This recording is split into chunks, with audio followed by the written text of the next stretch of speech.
Hello dear student, आप सभी का एक बार फिर स्वागत करते हैं अपने इस यूट्यूब चैनल पे। आज की इस वीडियो में क्लास 10th विज्ञान का 2024 का जो सेट नंबर 6 है उसको स्टार्ट करने जा रहे हैं। इसके पीछे मैंने आपको सेट 5 तक पूरी तरह से कंप्लीट कर दिया है। यदि अभी तक उन पांचों सेट को यदि आपने नहीं देखा है तो चैनल के प्लेलिस्ट में जाइए, वहां पर विज्ञान अनुसार व सेट 2024 का करके एक प्लेलिस्ट बना हुआ है। उसी में सेट 1 से लेकर सेट 5 तक सभी वीडियो क्रम से है, आप जाकर जरूर देख लीजिए। यदि आप 2025 के एग्जाम में 95 प्लस स्कोर करना चाहते हैं तो आपको क्या करना है, 2024 के जितने सेट है, सर कितने सेट है बाबू, 7 सेट है। जो आपका छठा चल रहा है, 7वां सेट जल्द से जल्द कंप्लीट करा देंगे। उसके बाद 2024 के सभी सेट कंप्लीट हो जाएंगे।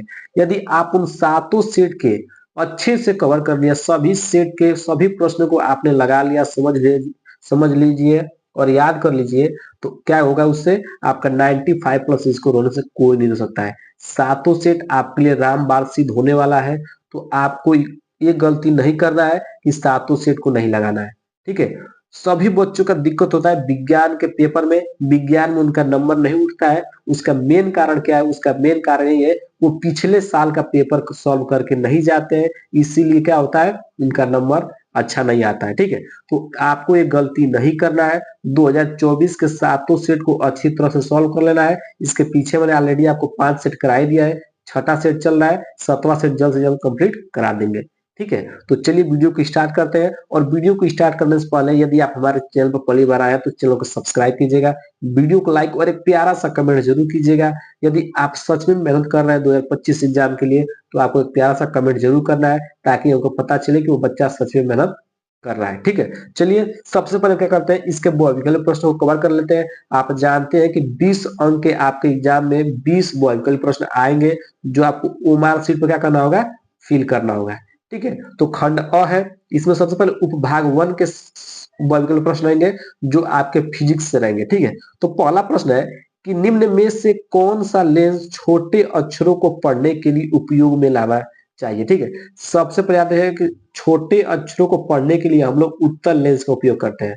ठीक है। तो जाहिर सी बात है, पहला ऑप्शन 10 सेंटीमीटर फोकस दूरी वाले उत्तल लेंस, 10 सेंटीमीटर फोकस दूरी वाला अवतल लेंस, 10 सेंटीमीटर फोकस दूरी का उत्तल लेंस, या 10 सेंटीमीटर फोकस दूरी का अवतल लेंस।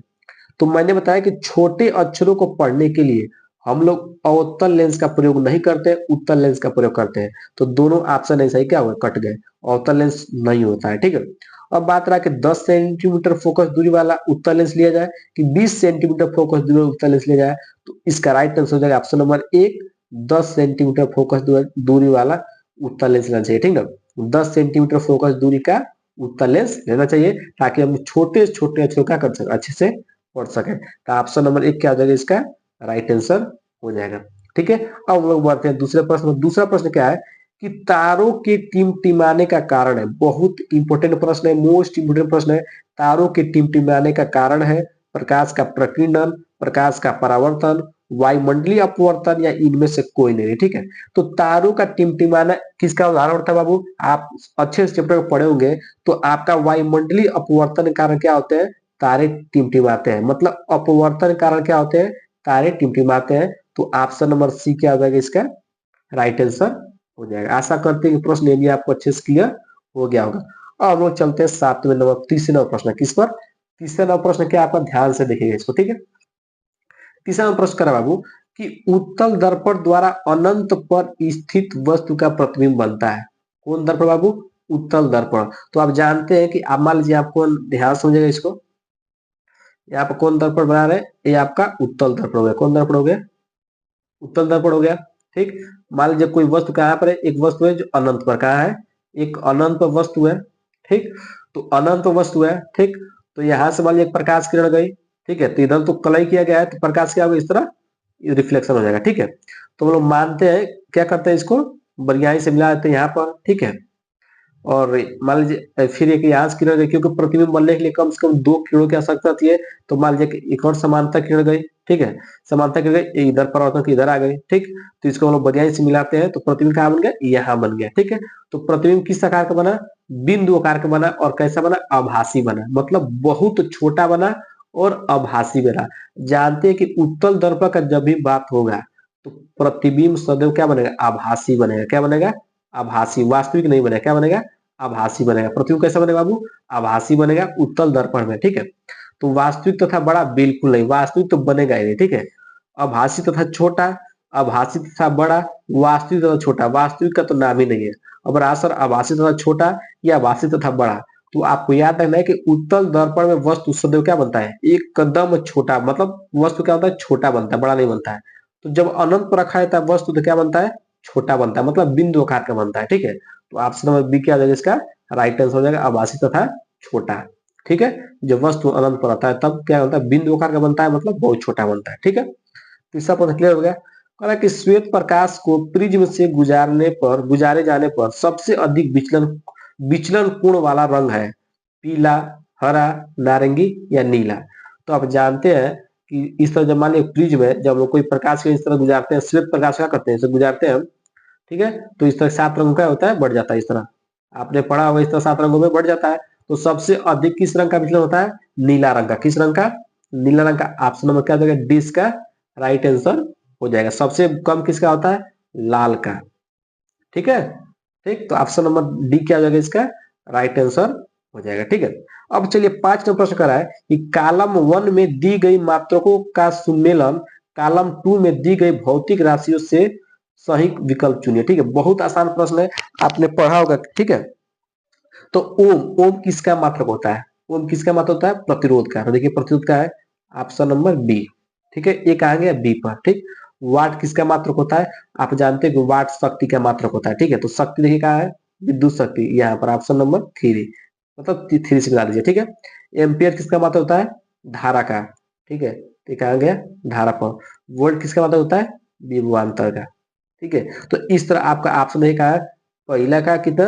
पहला कहा गया दूसरा पर, पहले का दूसरा इसमें भी है, पहले का चौथा इसमें एक गलत हो गया, ठीक। देखिएगा आप ध्यान समझिएगा। पहले का है, पहले का दूसरा पर है, तो इसमें पहले का दूसरा इसमें है, इसमें पहले का चौथा इस तरह गलत हो गया, इसमें पहले का तीसरा इस तरह गलत हो गया। अब ऑप्शन ए या बी सही होगा।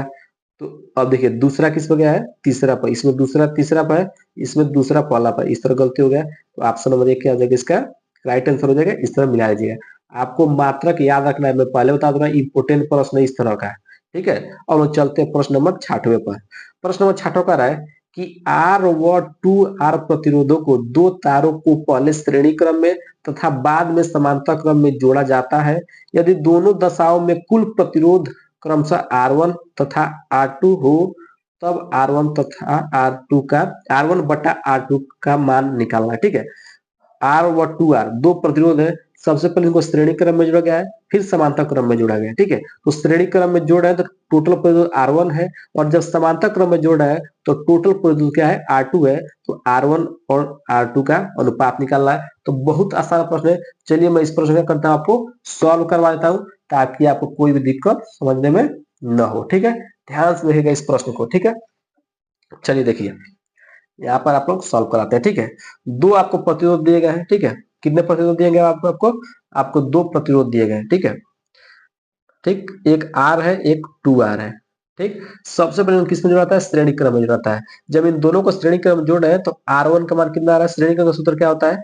R1 प्लस R2, ये श्रेणी क्रम का सूत्र होता है, ठीक है। R1 का मान कितना है? R है, और R2 का मान कितना है? 2R है। यहाँ से R1 का मान कितना निकल जाएगा? 3R। R और 2R कितना हो जाएगा? 3R, ठीक। अब इस तरह इसको किस क्रम में जोड़ा गया है? फिर इसको समांतर क्रम में जोड़ा गया है। तो समांतर क्रम का सूत्र क्या होता है? इसको R2 मान लीजिए, ठीक है, क्योंकि प्रश्न में बोला है कि समांतर क्रम में जोड़ने पर तुल्य प्रतिरोध कितना है? R2 है। तो R2 का सूत्र क्या होता है? 1/R1 प्लस 1/R2, मतलब समांतर क्रम का सूत्र ही होता है।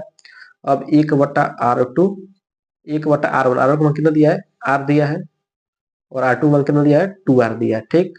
और क्या कीजिए, इसका एलसीएम निकाल लीजिए। इसका एलसीएम निकालना कितना आएगा? 1/8, इसका एलसीएम निकालना आएगा आपका 2R, ठीक। कितना आएगा? 2R आएगा। अब इसको सॉल्व करेंगे तो आपका आएगा 2 2 प्लस 1 आएगा, ठीक ना। R से R कट गया, 2 बचा, 2 1 2, और यहाँ 2R से 2R कट गया, 1 बचा, 1 1, ठीक। तो हो गया 3/2R, ठीक। अब आपको R2 का मान चाहिए, 1/R2 का मान नहीं चाहिए, R2 का मान चाहिए। क्या कर दीजिए, इसको उल्टा कर दीजिए, ऊपर वाला भी चला गया तो ये भी ऊपर चला गया, तो क्या हो जाएगा? 2R/3, ठीक। इसी तरह R1 R2 का मान पता चल गया। अब आपको निकालना क्या है? R1/R2 निकालना है, ठीक। तो R1 का मान कितना आया है 3R, और R2 का मान क्या है 2R/3। ठीक, ये 3 कहाँ चल जाएगा सबसे ऊपर। ठीक है, तो 3 से कहाँ चलेगा 3R इंटू 3/2R, R से R कैंसिल हो गया, 3 3 9, 9/2। इस तरह क्या होगा इसका आंसर हो गया। आशा करते हैं कि प्रश्न आपको एकदम अच्छे से क्लियर हो गया होगा। दो प्रतिरोध था R तथा 2R, दो प्रतिरोध था। सबसे पहले इसको श्रेणी क्रम में जोड़ा तो R1 का मान आ गया 3R, फिर इसको किस क्रम में जोड़ा समांतर क्रम में जोड़ा तो R2 का मान कितना आ गया 2R/3। ठीक, अब इन दोनों का अनुपात निकालना था तो R1 का मान ऊपर रख दिया और R2 का मान नीचे रख दिया। अब ये 3 कहाँ चले जाएगा सबसे ऊपर और 2R अपने जगह पर आ जाएगा, तो R से R कट गया, 3 3 9, 9/2। ठीक है, तो देखिए आपका 9/2 का है, आपका किस ऑप्शन में आपको दिखाई दे रहा है। ठीक है, उसको देखिए किस ऑप्शन में आपको दिखाई दे रहा है 9/2। तो 9/2 कहाँ दिखाई दे रहा है, ऑप्शन नंबर सी से क्या हो जाएगा राइट आंसर हो जाएगा। ठीक है, अब चलिए 7वां प्रश्न देखिए।